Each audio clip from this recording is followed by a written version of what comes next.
Halo teman-teman relawan Jokowi di mana pun Anda berada. Hari ini tepat 1 minggu saya di Batam. Masih tetap melakukan tugas bela negara dalam konteks public control terhadap apapun yang terjadi di banyak institusi negara ini. Salah satu tugas utama civil society organization adalah melakukan social control atau public control itu.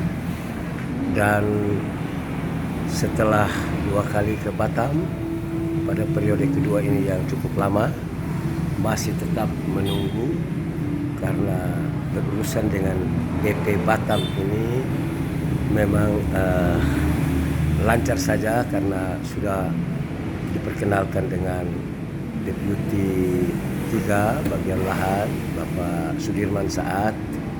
Beliau pun juga banyak membantu saya dalam konteks public control terhadap pekerjaan-pekerjaan di sini. Misalnya ada lahan yang memang belum bayar WTO, pajak itu akan bayar, dan banyak juga lahan yang barangkali HPL-nya belum ada. Kita bantu untuk bagaimana supaya ini dilaksanakan biar makin membuat investor itu senang untuk tetap berinvestasi di Batam yang indah ini. Teman-teman mungkin ada yang belum tahu bahwa di Batam ada 24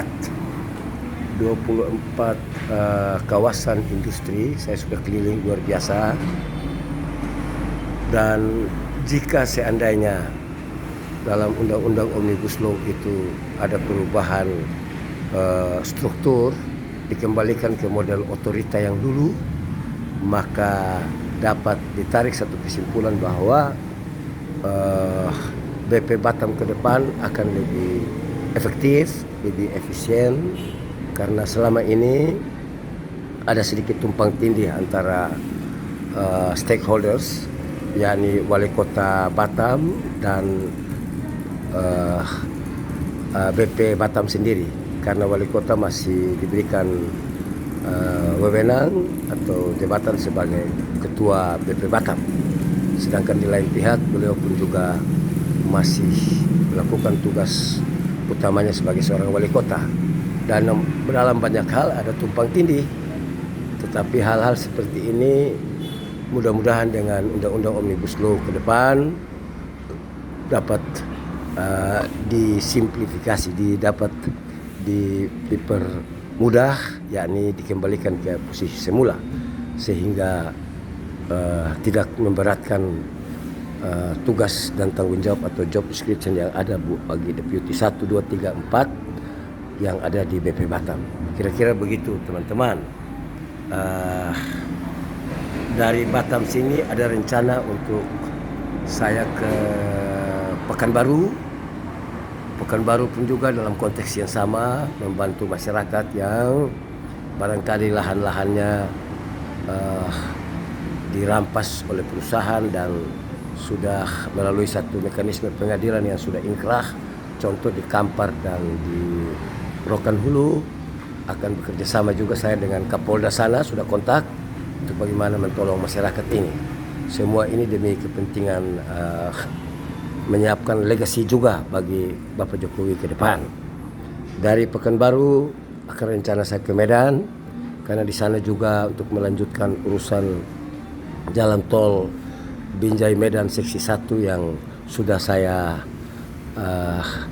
bersedia untuk membantu mereka, khusus 24 KK yang masih belum diberikan ganti rugi yang pas karena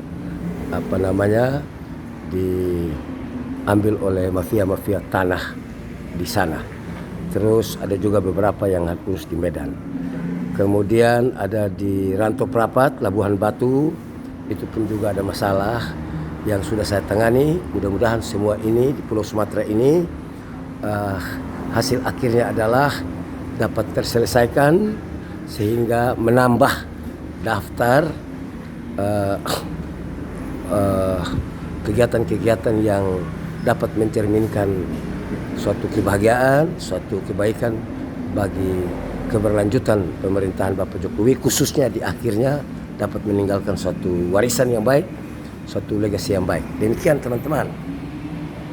Dari Batam, saya Yanis Yusuf Frans, Ketua Umum We Love Jokowi dan Ormas Nasional Wira Lentera Jiwa, sekaligus inisiator penggagas Koalisi Indonesia Tetap Ada.